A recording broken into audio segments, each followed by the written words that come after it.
tous et toutes ça à certains moments de la journée. Parfois vous êtes plutôt visuel, parfois vous êtes auditif et parfois plus kinesthésique et parfois vous êtes tout, mais il n'y a pas de personne qui ne serait que l'une ou que l'autre. Et même si elle l'était, suivez le raisonnement. Donc certains établissements scolaires aux États-Unis font porter des t-shirts V, A ou K à leurs élèves et on demande aux profs de faire des séances A, de faire des séances K et V pour adapter à l'élève. Ça va ? Or, mais là, ça ne va pas en fait, pour moi. Déjà, ça ne va pas. C'est-à-dire qu'on peut voir que des élèves traitent mal les informations visuelles. Oui, on peut le voir.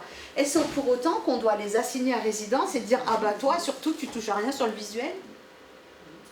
Un enfant qui est dyslexique, il a des problèmes de code. On va dire « Ah bah alors surtout, nous, on touche rien au code ?» Finalement, on renforce le handicap. Ça va ? Ok.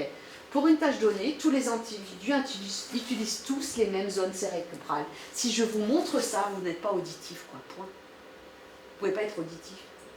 Ok.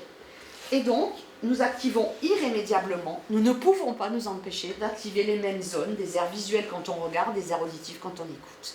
Qu'après, on traite mal ce qu'on entend, parce qu'on n'a pas les connaissances pour traiter, ça, ok. Mais c'est pas pour ça qu'on est qu'on serait que visuel. C'est parce qu'on n'a pas les moyens de bien traiter l'information auditive qui arrive. D'accord ? On continue. Aucune étude n'a pu prouver, n'a pu prouver l'existence de styles d'apprentissage et n'a fait la preuve de leur efficacité. Plusieurs études ont proposé à des groupes d'élèves d'apprendre avec la méthode adaptée à leur supposé style d'apprentissage. On donne du visuel au visuel et de l'oral aux auditifs et des supports tactiles aux kinesthésiques. Que pensez-vous qu'il arriva ? Les élèves n'apprennent pas mieux que des groupes ayant suivi des méthodes non adaptées à leur personne, à leur préférence. Les élèves dits visuels atteignent des performances similaires qu'ils reçoivent un enseignement sous une forme picturale ou verbale. Vous voyez pourquoi c'est beau la recherche ? C'est que ça casse des a priori et des fausses croyances.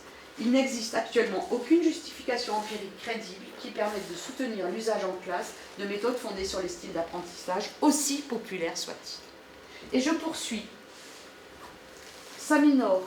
Cette théorie minore les caractéristiques communes aux individus en développant des méthodes qui exagèrent les spécificités au détriment de processus qui pourraient être fédérateurs. Avoir toujours du singulier, eh bien on oublie que l'école, ça n'est pas l'école de la singularité, mais l'école du collectif. Et donc,